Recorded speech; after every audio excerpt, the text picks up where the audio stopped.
Let's go ahead and open up the driver's side door. Now right over there at the bottom is the primary hood release lever. Pull it. In front of the vehicle, right on top of the Mazda emblem right there, just lift up the hood a little bit and then put one finger right in there and then push it right. So push it right, lift up the hood, and that's the latch we're pushing right on.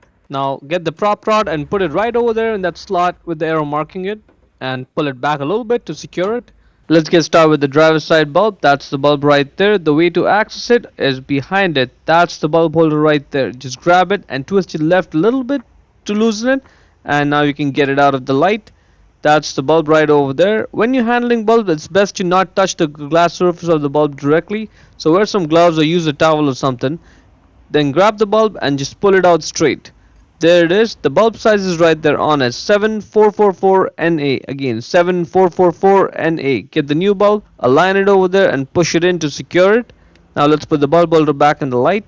And when you do so, you may have to do some twisting and turning before the bulb holder drops in the light. Yep, just like that. Now twist your right to lock it in place and you're done. Moving on to the passenger side is the exact same process and it is just as accessible. However, I will not be able to get the camera in there. There's not enough space for the camera to go. But you can see that I can in fact get my hand in there and get the bulb holder out. That's the bulb right there. Again, same process. I can get the bulb out from the bulb holder. Same bulb, put it back in. Put the bulb holder back in, and once it's in place, twist your right to lock it. And then you can see how I was able to get my hand in there. Now let's go ahead and try this out.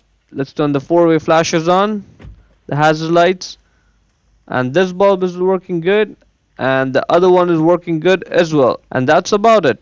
To close the hood, push the hood and get the load off the prop rod, get it out of that slot, put it back in its place, lower the hood and slam it shut. Hope you found it useful. Before we go, let me just give a quick shout out to Naya Motors Inc. for letting us use the car today to film the videos. They are a used car dealer here in Ottawa, Canada. Check out the link in description for their entire inventory.